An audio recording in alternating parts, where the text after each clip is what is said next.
Recently I am reading a book titled Think and Grow Rich by Napoleon Hill.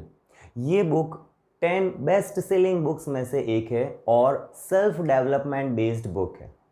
इस book में से मैं कुछ चीज़ें आज शेयर करूँगा और वो है सबसे बड़ा पॉइंट कि how to develop the persistence, यानी हम परसिस्टेंस को कैसे डेवलप करें किसी भी फील्ड के लिए या किसी भी वर्क के लिए। तो there are very easy 4 steps are given in this book and ये अगर 4 स्टेप्स हम फॉलो करते हैं अपनी डेली रूटीन में या डेली लाइफ में, तो हम किसी भी फिज़िकल एक्टिविटी हो या कोई भी वर्क हो उसमें हम परसिस्ट रह सकते हैं।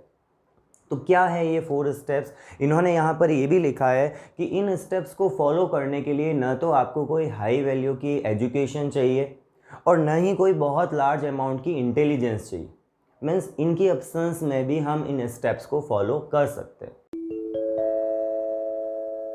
सबसे पहला स्टेप जो है इसमें वो है a definite purpose backed by the burning desire for its fulfilment. यानी हमारे पास में सबसे बड़ा पॉइंट कि एक पर्पस होना चाहिए हमारी लाइफ का, कि हमें अपनी लाइफ में ये अचीव करना है और उसको अचीव करने के लिए एक बर्निंग डिज़ायर हो। ओके, एक बर्निंग डिज़ायर का मीनिंग हो गया एक तरह से ऐसा इंटरेस्ट जो हमेशा बना रहे, एक एक्सट्रीम इंटरेस्ट मैं इसको कह सकता हूँ। तो ये अगर इंटरेस्ट हमारे अंदर डेवलप हो जाएगा किसी एक पर्पस को लेकर, तो ये हम पहला स्टेप उस पर्पस को फुलफिल करने के लिए परसिस्ट होने में हम लगा दें। सेकेंड पॉइंट इसका ये कहता है अ definite plan expressed in continuous action. यानी उस पर्पस को फुलफ़िल करने के लिए हमारे पास में फिर एक डेफिनेट प्लानिंग होनी चाहिए जिसमें एक कंटिन्यूअस एक्शंस को हम परफॉर्म कर सकें। अगर हमारी प्लानिंग नहीं है, केवल वो एक पर्पस, एक विश है, जो एक ड्रीम है, तो हम उसको कभी भी अचीव नहीं कर सकते या उसको अचीव करने के लिए हम परसिस्ट नहीं रह सकते और उस पर वर्क नहीं कर सकते। तो सेकेंड पॉइंट और second thing which be required is a definite planning. Clear कि प्लान होना चाहिए जिसमें हर डे हम उसके लिए क्या स्टेप्स लेंगे, उसके लिए क्या हम वर्क करेंगे, that should be plan. Third step आता है इसमें a mind closed tightly against all negative and discouraging influences. यानी जितने भी नेगेटिव थॉट्स हैं या जो डिस्करेज करने वाली हमारी थॉट्स हैं या इन्फ्लुएंसेस हैं, उन सब के लिए हमारा माइंड टाइटली क्लोज्ड हो।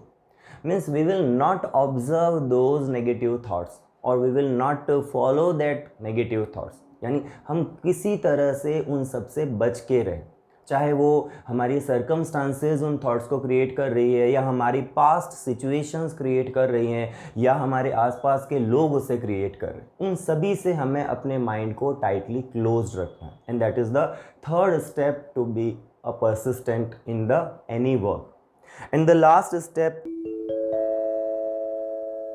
a friendly alliance with one or more persons who will encourage one to follow through with both plan and purpose। Means हमें ऐसे लोगों के साथ एसोसिएट हो जाना है, अलायंस हमें उनके साथ कर लेना है जो हमारे फील्ड के ऑलरेडी सक्सेसफुल है। तो उससे हमें मिलेगा क्या? We will encouraged by those persons.